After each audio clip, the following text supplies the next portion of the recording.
Hello, everybody, and welcome back to Cardistrytalk. And today I am joined by Ryan. He is known as One Fanny Boy, Bechard Ryan on Instagram. You may know him for his fans, which is what he kind of specializes in. And I'm super happy to have him here today for that reason, because it's a topic we haven't talked much about on the podcast. And I'm hoping to learn a little bit more about how I can make my fans better. Excuse me. Ryan, welcome to the show.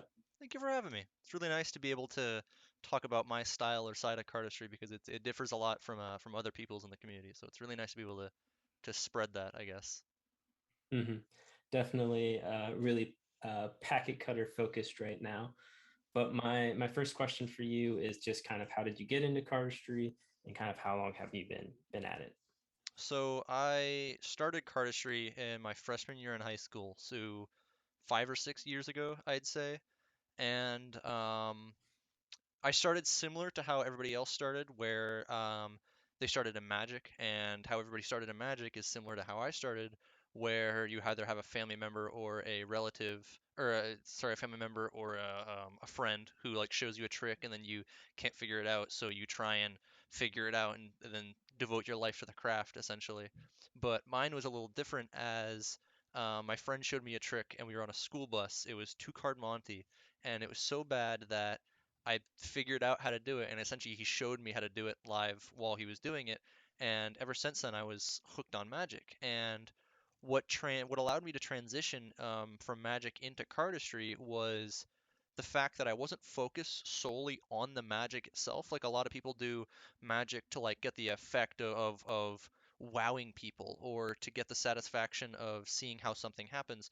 But what I was really interested in was essentially the mechanics behind moves. So I wasn't really big into like stage illusions or other things like that, but I was very big into like in the hand stuff and things like color changes or card manipulation, which allowed me to essentially transition really smoothly into cardistry because cardistry is very big on that aspect of Magic.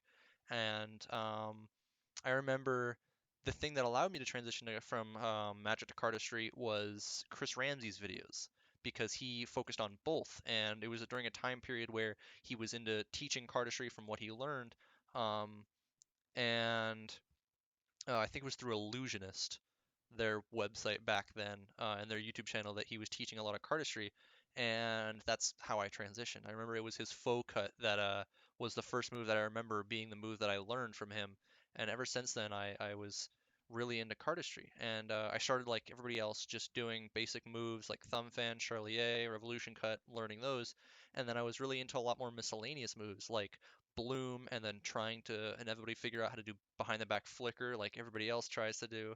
And then I think it was a video of Baptiste doing Naoki in both hands with like 6 decks in a row on like a Shin Lim Instagram combination video. And ever since then, I was hooked onto that fan. And then over and over and over, after practicing and learning it, I really liked fans. And I think I owe that a lot to my OCD. And ever since then, it's been pretty much just fans. So yeah. Obviously, you've been gravitating more towards fans, as you said. You say it might be partly in part with your OCD, but what is it about fans that you find that you're always drawn to, and what about fans do you enjoy? It's the ability to, in my opinion, literally perfect them. Because with fanning, um, obviously it's the same ideas and mindset behind all of cardistry when you're recording and filming it, which is like lighting and positioning of the camera versus your hands and the flow of the or the progression of the moves that you're doing or the flow of the soul move that you're doing. But whereas with cuts, the whole perfection thing can be either syncing it to music or to get the flow of the cut down or getting packets to be very even and very square. With fans, the big thing that you want is you want to get the cards to be really evenly spaced. And in my opinion, that's something you can literally perfect. And that's what's always drawn me to it because with what's it called?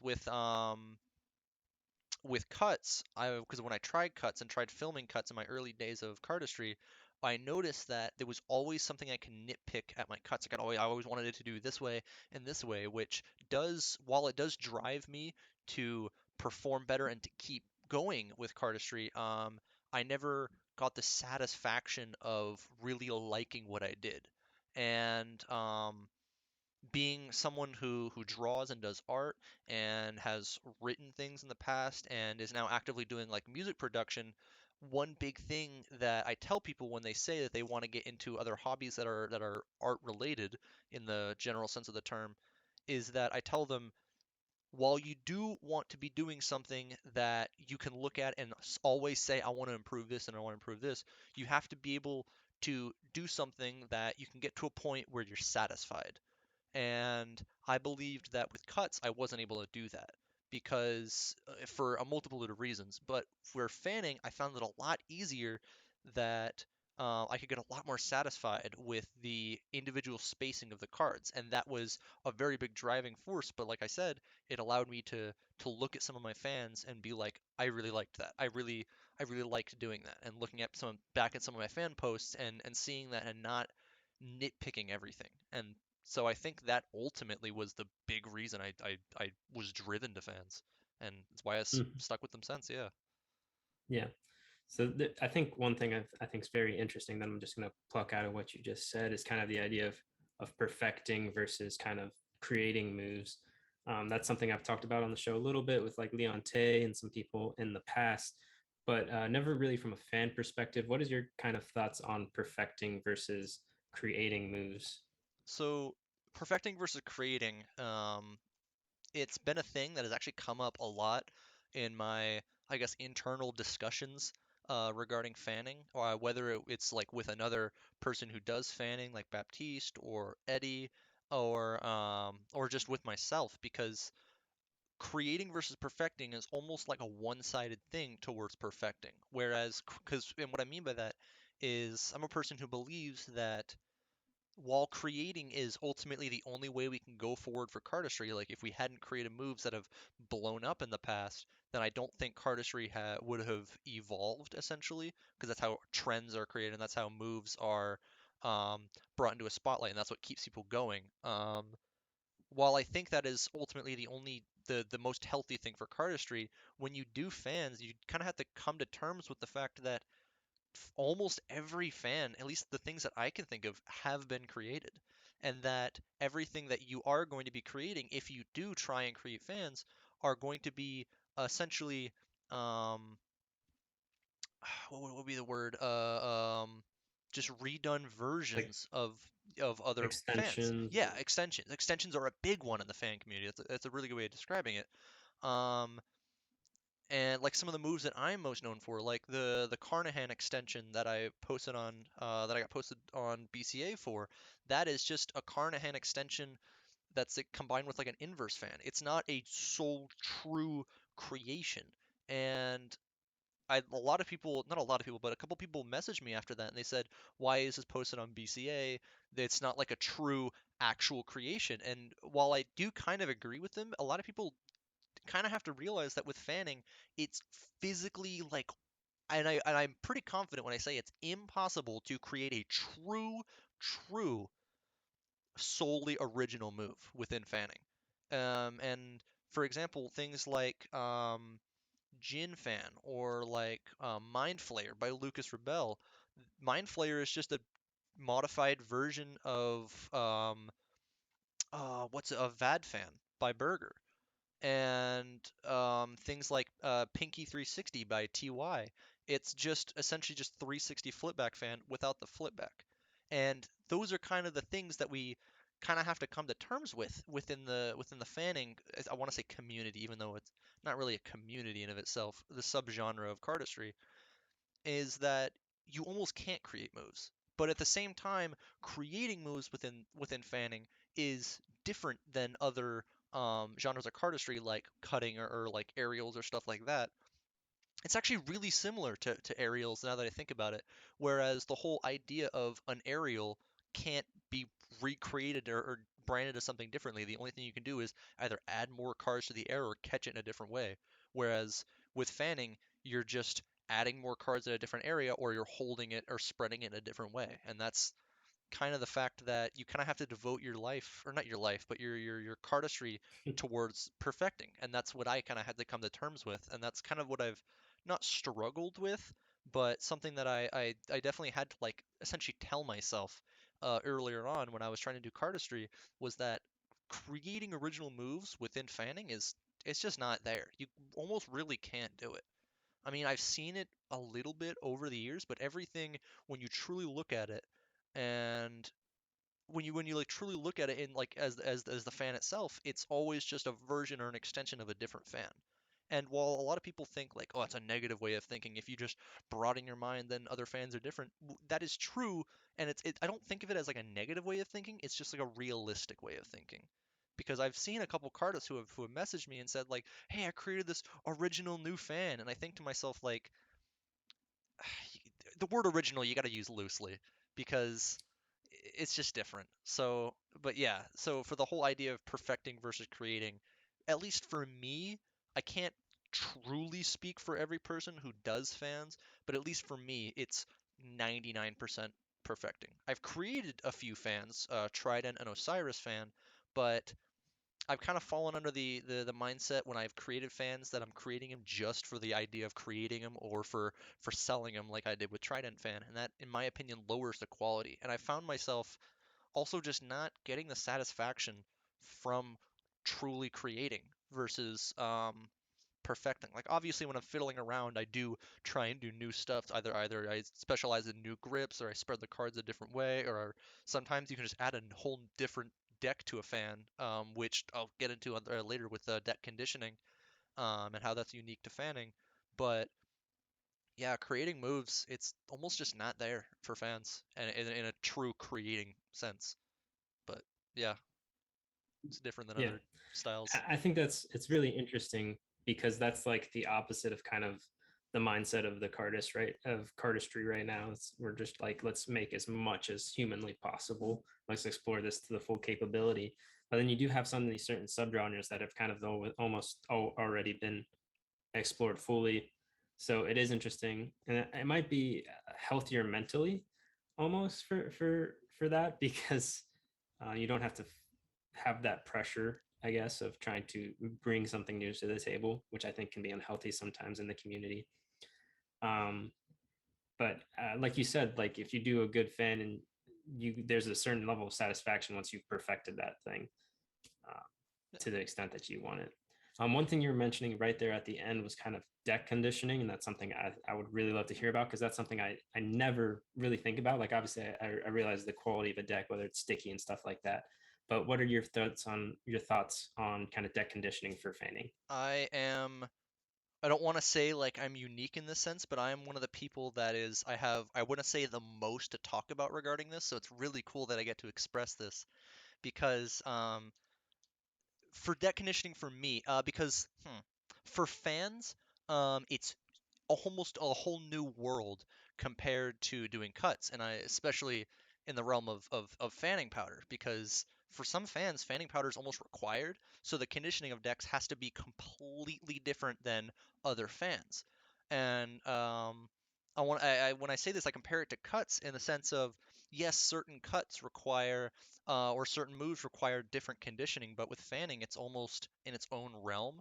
Because most cuts or most cardists, you can ask them like, "What did you do to condition your deck for the cut?" And they'll be like, "The hell does that mean?" They just opened the deck and they just performed moves until they were satisfied with how the deck felt, and they just recorded with that deck. For fanning, it's completely different. I own, I want to say 150-ish decks. All of them, almost all of them are powdered, and some decks I have devoted just for certain fans. And what I mean by that is certain fans, especially, and I can't speak for everyone again, but for me, because of the temperature and the humidity up here where I live, it's it's a very humid climate. So my decks often get like not warped, but they get somewhat sticky in a sense, and they get very clumpy. So really quickly, certain moves that rely on either gravity or just pressure outside of the hand, so things like Riffle Fan or Clubber Lang Fan, after a week of using the cards, you can't do them. you just can't do them. So for deck conditioning, what I've found, and a lot of people kind of have realized this, but a lot of people don't realize this, is that I've found it very not easy, but I found a unique way of conditioning my decks, and this is going to surprise maybe even you, to the point where decks that I use for fanning, I just don't cut them ever at all, and I can show this. This is the what's it called? It's not Black Fontaine's. Halloween, I think. Yeah, that one. I got Halloween this. is black Yeah, and orange, yeah. I got it has like the slight orange around the F. I got this from a friend, and I initially immediately started recording with it, and I powdered it, and I never cut it. And this is something you can see with like all my cards, and this is kind of like a downside to my version of fanning. Other people have found ways of being able to cut your cards, and be able to do really well, really good fans. I think it was Andre and Eddie have found ways to do that. I don't know if it's because of their climate or because they rotate decks more often than not. Because for me, I use the same deck over and over and over because I really get into the mindset of like, oh, I want to perfect this fan, but other decks don't fan as well as this deck in this fan, so I only have to use this deck. And you can see that with because when I'm just fiddling with cards, I do a lot of thumb fans, and my thumb never changes positioning when I do thumb fans.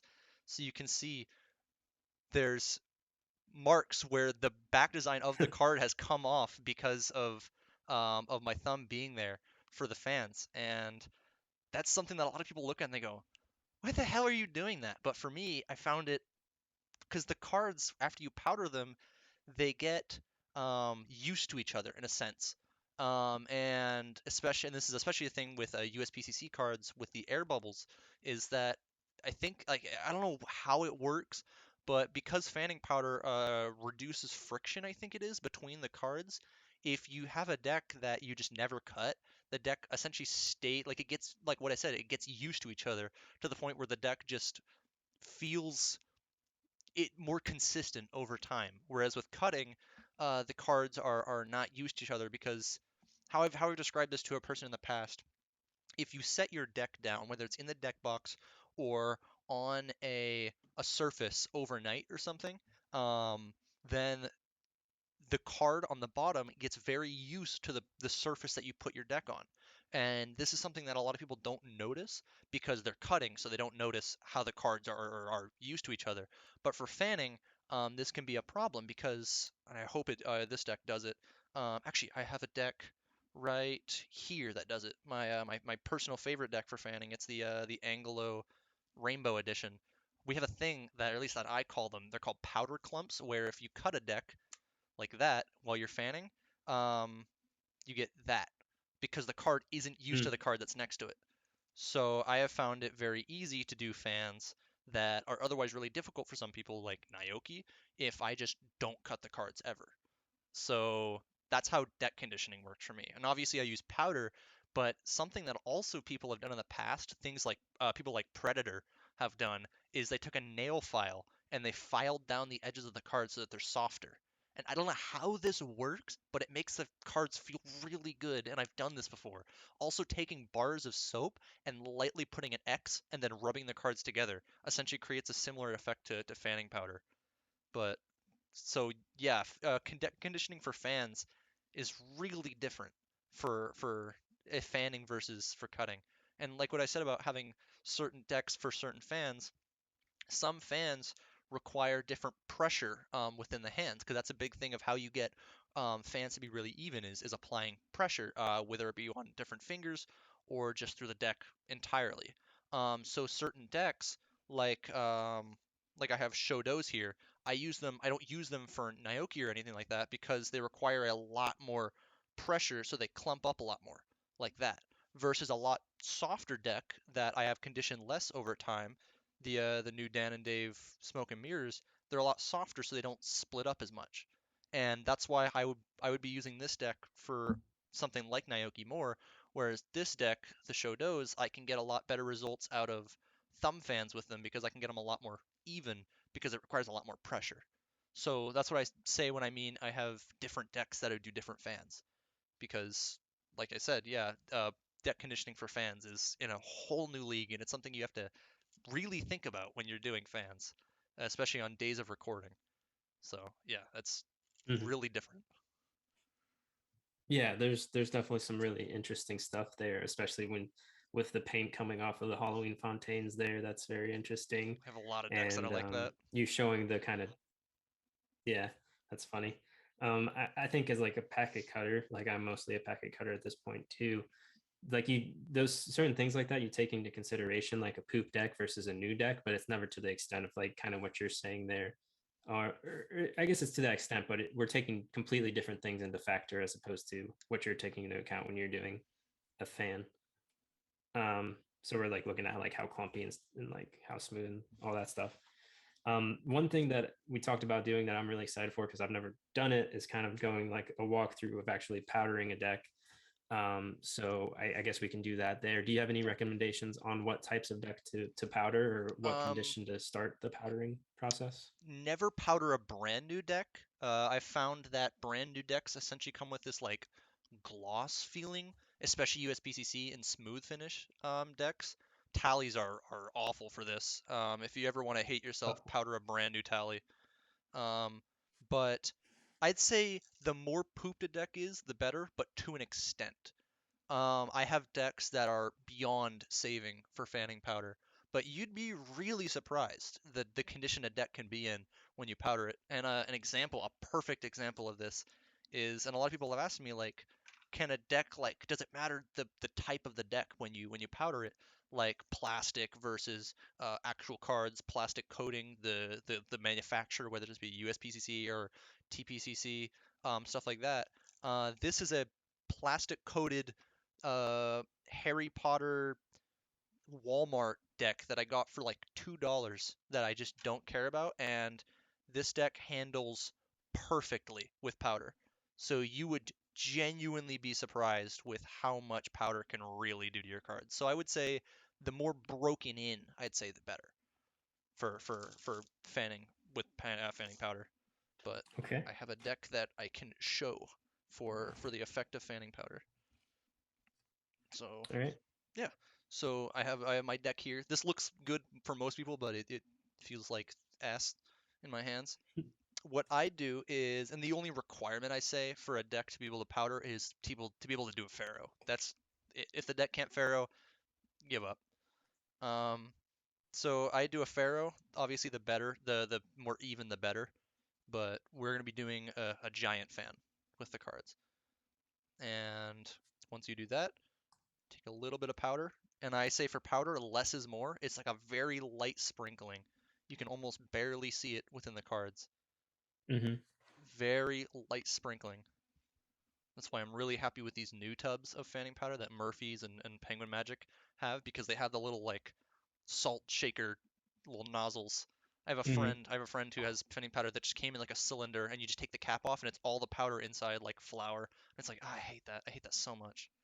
And what you're going to do is you're going to close it, and while you close it, you're going to tilt the deck with the powder. It's going to all go to one side of the deck, and you can see that here. You want to hold that up. Yep. And I hold it in this style, so it's as if you're about to bridge it, but you keep your thumb Mm-hmm. on the side. So take that thumb that's on the face of the cards right there, put that on the top. Okay. Yeah. And you're going to slowly close in. As you do, you're going to rub the fanning powder in between the cards, and you know notice that it incorporates it over time. That's as you close the deck. Because the reason I do a giant fan is that it allows the cards to have air in between them and allows the powder to get trapped in between them. And the first thing I would do is do another Pharaoh, but what I do is I take the deck and I flip it 180. So yeah, exactly. Mm. And this one you're going to bridge and watch out. If you put a little extra powder on it, the powder might spray everywhere. Not spray everywhere, it'll become like a dust. Okay. So I yeah, think mine's probably gonna do that. Not too bad. not as bad. Yeah, and then now after that, it's just a whole process for a couple minutes of just farrowing, springing, and then riffling the cards to get the powder incorporated and used to the deck. And that's essentially how you powder cards. And if you find that it's not enough, or the deck still feels slightly clumpy, I would say either wait a week to powder it again and maybe use less powder, or powder it again and do it on the opposite side, as I would say. So when I say opposite side, I mean like if you powdered the back design, flip it over and do the faces now. But But most decks, especially USBCC, are manufactured well enough where you don't need to do that. Oh gosh. Yeah, I can already tell the difference. It's yeah, it makes the cards feel different, and you can instantly tell how the cards feel. Yeah, that's But pretty wild. some people don't like the feeling of it. I don't remember what decks feel like it without it, so I can't really say that. But yeah, Hmm. but yeah, and another thing that And people, then yep. at what point do you think to not like Pharaoh shuffle and stuff so that they can just be used to the cards in between? Does that make Um, sense? yeah, I'd say if you powder a deck, at least for me, once I powder a deck, I work it in for like 20 minutes, 30 minutes immediately. And this involves cutting it, Pharaoh shuffling it, springing it, and everything like that. But if you really want to devote that deck to fans, then after that 30 minutes, just don't touch it. I say just put it in a box and let it sit for like 2 days in like your collection. And then once you come back, that deck will be the best feeling deck for fanning you'll ever feel because that's just how powder works. I don't know the science behind it, but that's just how it works. Some decks take better to Hmm. powder than others.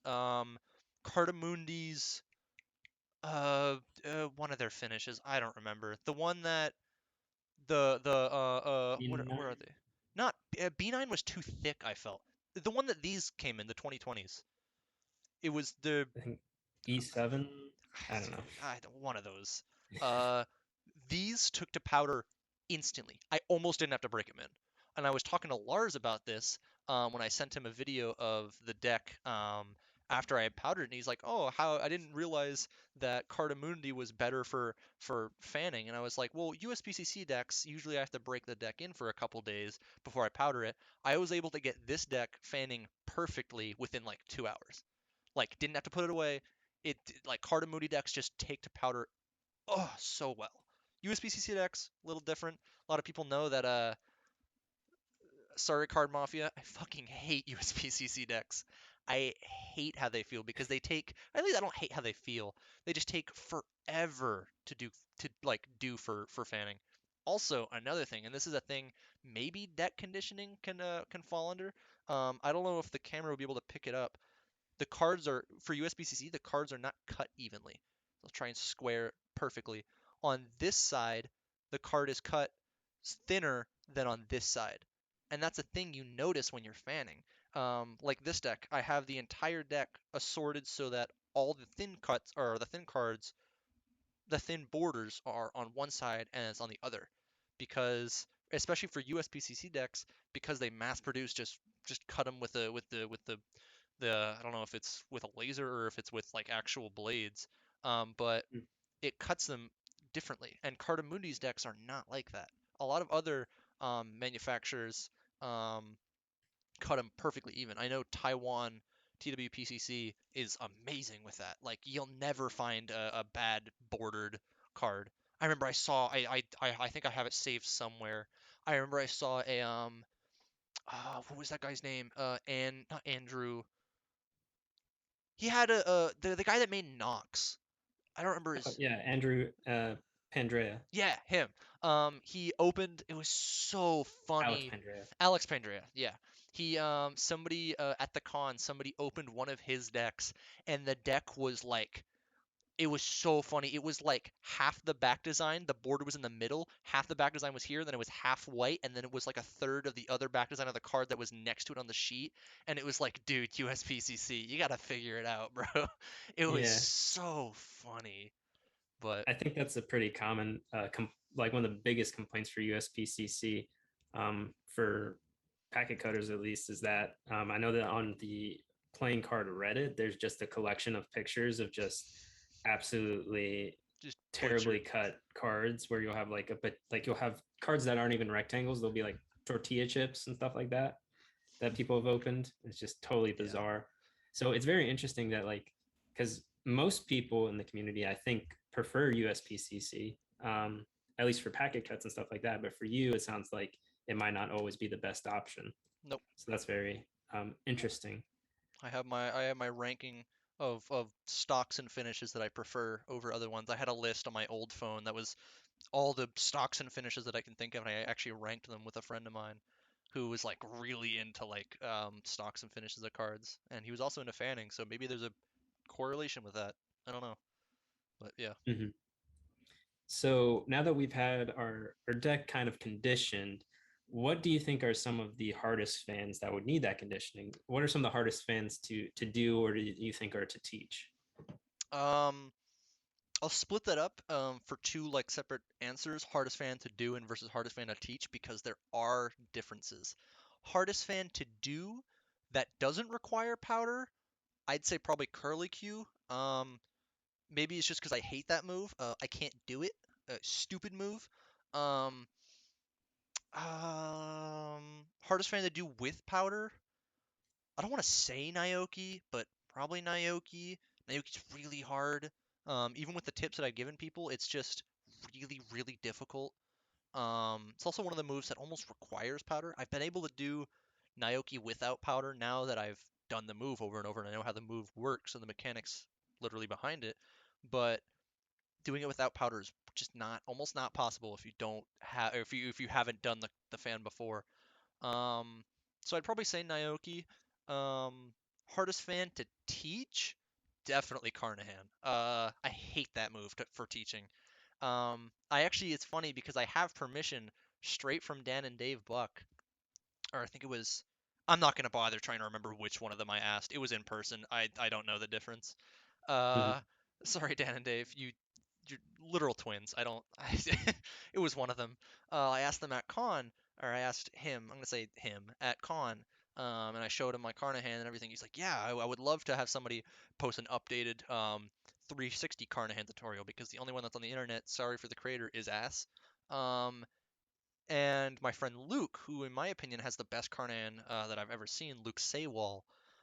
He was originally going to post a Carnahan tutorial and he showed it off on Reddit and everything. And then like a couple months down the line, he messaged a bunch of people, including myself in the community, who can do Carnahans, and he's like, I have no idea how to teach this move.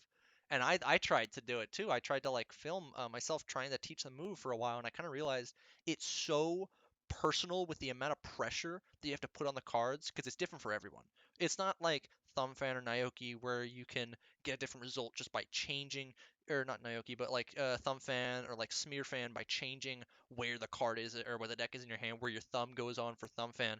For Carnahan, it's so different and unique than every other fan that it's impossible to teach. Like I genuinely think it's like almost impossible to teach. Like you can tell people the basic motion of the fan. You can tell people like the hand positioning and how to flip the cards and but after that you can't do it. It's because it's like in my opinion it's like try and describe to someone like how do you move your leg? How do you breathe?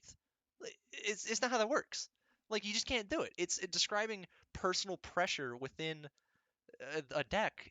You can't do it because you can always say just apply more pressure, apply less pressure, but then you can ask like, what does that even mean? Like, don't hold the deck as hard? I don't know. It's like it's so hard to teach, and that's something I've kind of realized because originally, and this is a thing that people know, I was going to do what I called the fanning tutorial bundle, where I was, this is before I left the community, I was going to compile every fan that I knew and record it and then put it on YouTube as a tutorial. Obviously free because I'm not making money off other people's creations, but I kind of came into a realization really quickly that doing fans and teaching them really different.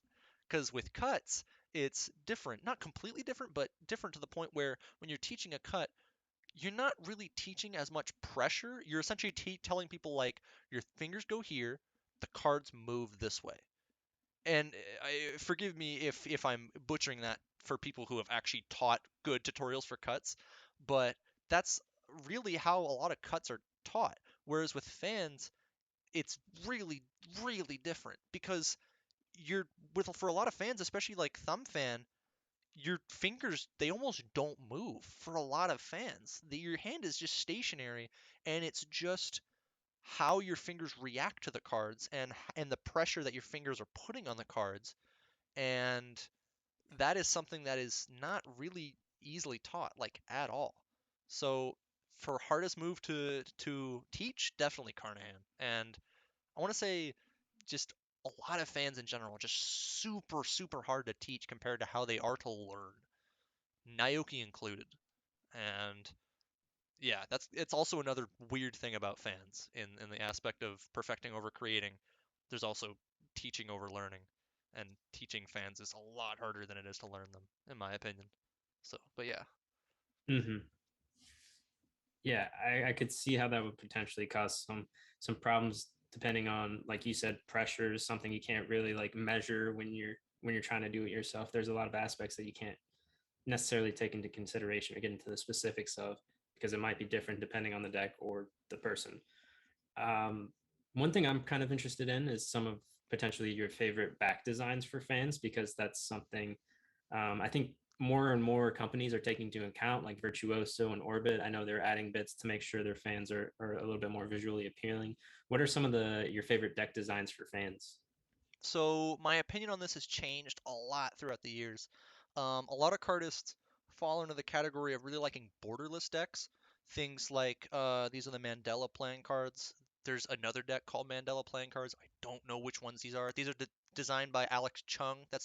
Sorry if I pronounced that wrong. That's the only difference I know from these versus the other ones. The other ones I think are Cardamundi. These are Taiwan playing cards, but like yeah, a lot of cardists they prefer borderless because it allows for mistakes to be, and this is not I don't think the reason, but subconsciously it allows for mistakes to be um, hidden almost. Um, and a lot of people also just like the connecting like grade not gradient, but the connecting like of the cards within a border or within Mhm. the border list. But over the years, I've gotten less and less into borderless cards and more transition towards borders. Obviously, I like thinner borders, which is why for a deck like this, like I mentioned, the thick and thin borders, you'll never see me fanning a deck in a video with the thick borders. It's always going to be with the thin borders. But over the years, I've got a liking into a lot different decks. Right now, I'd have to say these are one of my favorites, and I didn't think I'd like these as much when Card Mafia reached out to me regarding them. Um, but maybe it's just like the simple design, which is what I've been liking a lot recently. Is really nice for a lot of fans. Probably this. I'd say my all-time favorites would be the 2020s by Goose, or these are the Rainbow Anglos, which you can find online. If anybody wants, they can DM me, and I have a link where you can see them. That is not actually findable through Google. You have to have a link for it. Don't know why, don't ask. Don't know. Super strange, because you can only get them in Sweden. Um, so there's that. But yeah, so for decks that I really like right now, probably the Dan and Daves and these two. And yeah, I like I said that changes a lot throughout the years. I remember there was a time where, and I'm still kind of obsessed with these. These are the Magician Nose decks, so the chromatic version. They have a gradient of the color spectrum on the cards, and that's something I really like with certain decks, is when the design on each card is different, because I think that forms a pattern in of itself. And I think for decks like this, and I'm going to go on another tangent here, for certain fans, this opens up a whole new realm of possibility. Like with Double Fan, a fan that you can do that's essentially just two fans. Why am I describing? I can just show it. God, for a person who does cards, I don't do cards very well.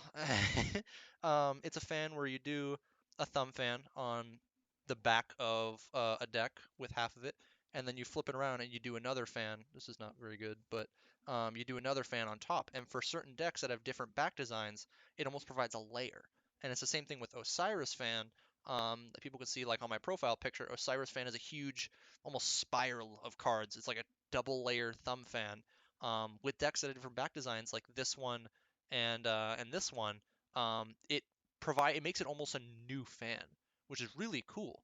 And that's something I really like to see if decks can essentially go into more. Like something I've always wanted, and I hope maybe Zach does this eventually, is a gradient fontaine. So a fontaine that combines all of the colors in the color spectrum or something like that, so that in fans it can be different. Um, but yeah, so for the original question, over time my deck back design liking has changed from more really busy fan back designs with borderless cards and to going towards more simple designs. So, because I think with more simple designs, it lets the fan not speak for itself. It puts the fan in the forefront rather than look at this back design. So maybe that's my mentality behind it. Yeah, and then kind of following up on kind of just decks in general, kind of talked about design there. When it comes to like the actual like straight out of the box feel, what do you think are some of the better cards that fan well just straight out of the box um, that you could probably get right now, like the Anglos? Anglo. Poker '09 finish Anglos. I have a video, I think it's deleted on my old phone because I had my phone replaced, where because a lot of people have like they said to me like, oh well, you can't, fanning is almost like a hoax, because, or not a hoax, it's almost like a thing where it's like you're not fanning, you're just using fanning powder because the fanning powder does everything for you. I bought a brand new um it was a green Anglo Poker '09, and I opened it, and in the same video did an almost perfect Naoki because they just feel that good. I don't know how they do it. They're amazing. And they're $7 a deck. $7. I mean, obviously shipping is going to be ass if you don't live in Sweden because you're shipping from Sweden. So that's why I've always bought my Anglos in bulk, but they're just amazing. The Poker '09 finish from Anglos are just amazing. Other than that, um, Cardamundi decks feel really good. Anything from Cardamundi has felt amazing. Um, these are Hansen Chen. I don't remember what they are. I think it's like luxury finish or something like that. Because you can mix and match finishes and stocks when you print with them. Um, I think it's luxury finish, and one of the stocks feels amazing. It's the stock that, what's it called? That Shodos are printed on. I'll see if I can message Nej and see if I can get his he's the creator of the Shodos. I'll see if I can get his insight on which stock and finish they are. But yeah, so Poker '09s, anything from Cardamundi that's recent. B9 I felt was it didn't feel very good for me. It felt too thick and too soft. It warped too much. Um, and and Hansen Chen decks, especially the Ventus and the Shodos, felt amazing out of the box. Just truly perfect. So a new segment that I'm trying to do on Cardistry Talk is kind of just feeling out different music recommendations from people because I think that's something that's pretty universally is another hobby that a lot of cardists are into is just music and really wild and weird things. So for you personally, do you have any music recommendations that you think might be underrated or things that are just really good that you want to talk about? For me personally, and I kind of resonate with this with a lot of other cardists, lo-fi is a really big thing, especially just because of the chill factor and because it's something that is in the background that allows you to just, I don't want to say mindlessly just do cardistry, but basically just like autopilot through cardistry. Um, and it's something that I've seen a lot of other cardists do where they just put on music in the background, they set their tripod up on their camera, and they just record. And I guess the music, or like having a YouTube video in the background, allows them to just tangent with cards. And I've seen a couple people, that's how they've created some moves. So I would say that for me personally, having music that sits in the background is great for just doing cardistry. So, and I think the thing that feels that is lo-fi, and the thing that's great about lo-fi is it's so customizable, I guess. There's a million different genres of lo-fi that you can get that are more for sleeping, more for studying, which is the personal one that I've found. There's the lo-fi girl stream that everybody knows that you just put it in the background, it's on YouTube, and it just sits there. Um, Other than that, a lot of bass music for me is what I listen to. But at the same time, like music for me, it determines essentially the moves or the mood of the fanning, because some fans are more chill and just like in the background for me, like Naoki, you're just doing thumb fans, but a lot of other fans like inverse fan or other fans that force you to like kind of focus on the move more, require, or not focus on the move, but like a little bit of pay attention to the move and thinking about what you're doing. Some more intense music maybe is better for that. But yeah, so lo-fi would be my answer. Just any lo-fi. Awesome. Yeah. I'm sure that's something a lot of people can relate to or will relate to. So, kind of wrapping things up, I think we've hit most of the topics I think we wanted to hit. At the end of the show, I like to do what I call roll out the close up pad. That's just my fancy way of saying, is there anything that you would like to promote or any last nugget you would like to leave the audience with before we kind of wrap things up? Uh, Not really. A lot of people who are into fans already know me within the community, so I guess just following my Instagram would be the best. I'm always posting things on my stories, whether it's ideas for fans, and if you ever see a post from me, then well, it's gonna be rare, but if you ever see a post from me, then you'll know it's gonna be either like in my opinion a really cool idea or a theoretical perfect presentation of a move. So following my Instagram would be definitely a really good hub for fans. So that's at Bechard Ryan, BECHARDRYAN. No spaces, Mhm. that's it. And like always, I'll have links to his stuff in the description of the YouTube video if you guys want to check those out. I recommend you do. This has been a really fun one, really insightful for me. First time using powdering fan. I've had this powder fan for legitimately years and I've never used it. So exciting to kind of learn that. Ryan, thanks for taking your time to be on the show. I hope everybody learned something, gained some knowledge, had a little bit of fun. I know I did. And we will see you guys. Well, I will see you guys next week and maybe we'll have Ryan on again. Thanks for your I would time. love that. Thank you for having me. It's been really nice. Absolutely.